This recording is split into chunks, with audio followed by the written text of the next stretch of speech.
ငါလည်းမင်းတို့ရွာနေရတော့စိတ်ဆင်းရဲလာပြီ ဘာလို့လို့ဖေ မင်းတို့ရွာနာမည်လည်းရွာနာမည်ဂွေးကြီးရွာရဲ့ကွာ ပြင်းပါဗျာ အခုတခါနောက်ဘက်ရွာနေပြီးတော့ငါဇာအိဒါမဲဖောက်ဖို့ဆိုပြီးဆုံးလုံးပင့်တော့ငါကြွသွား ပြင်းပါ ဟိုကမိုင်းနဲ့ဟိုခေါ်တဲ့နိဗ္ဗာန်ဆိုတာငါ့ကိုပင့်တာဘလို့ပင့်မှလို့ လို့ပြင်းတာတော့ဖေ ဂွေးကြီးဆရာတော်ကြွတော်မူပါဗျာဆိုတော့ငါမင်းရှေ့မထွက်ရဘူးမောင်က ရှီတောင်တောက်မတော်ရတော့ ဒီကူတော့မတော်ရတာငါအကြောင်းသားလည်းမရှိငါတို့တို့ကကြငါအဲ့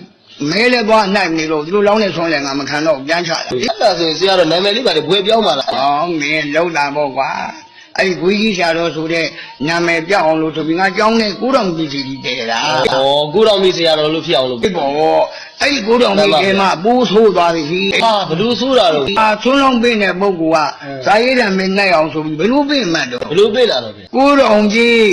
ဂွေးကြီးဆရာတော်ကြွတော်မူပါဗျာဆိုတော့ဟာပိုးဆိုးသွား ကိုဆိုးတာပေါ့ဖေ ဒီကြားရဲ့ကံများဆိုးကျင်တော့ကွာကံတတာလေး